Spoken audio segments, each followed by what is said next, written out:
És ezzel a számmal szeretne nagyon boldog születésnapot kívánni a Guxi, az édesapjának, a Zöld Józsinak, a buszsofőrök királyának. És mit mond a Bazsi? Beültem a Volkswagenbe, apámtól jött egy SMS: gyere fiam, várunk haza, mert hiányzol a családnak. Hát elindultam fájó szívvel, hisz régen láttam családom. Alig várom hazaérjen, s hát öleljem apámat. Itt vagyok édesapám, hogy megköszönjem te nekem, hogy megtanítottad nekem, hogy hogyan éljem életem. Köszönöm édesapám, hogy felneveltél engemet, de megadtál nekem minden. Apám, te vagy az életem.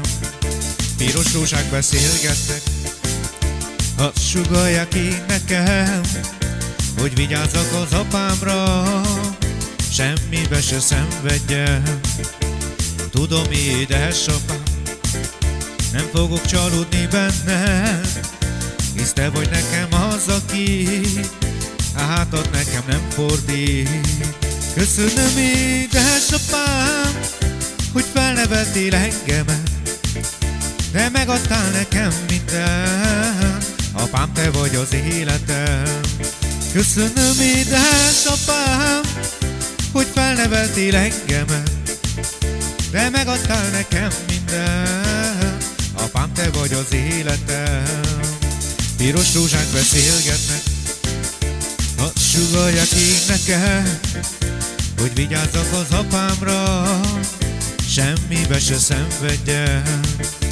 Tudom, édesapám, nem fogok csalódni benned, hisz te vagy nekem az, aki hátat nekem nem fordít. Köszönöm édesapám, hogy felneveltél engemet, de megadtál nekem minden. Apám, te vagy az életem.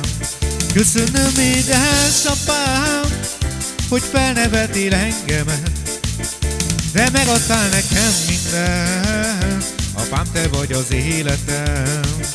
Piros rózsák beszélgetnek, azt sugallják én nekem, hogy vigyázzak az apámra, semmibe se szenvedjem.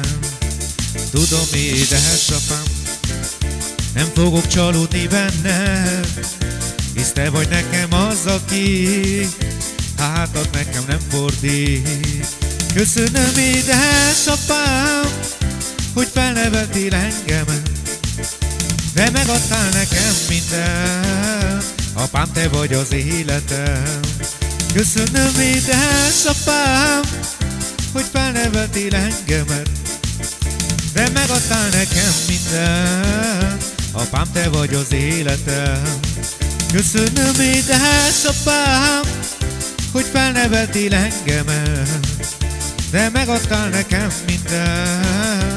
Apám, te vagy az életem.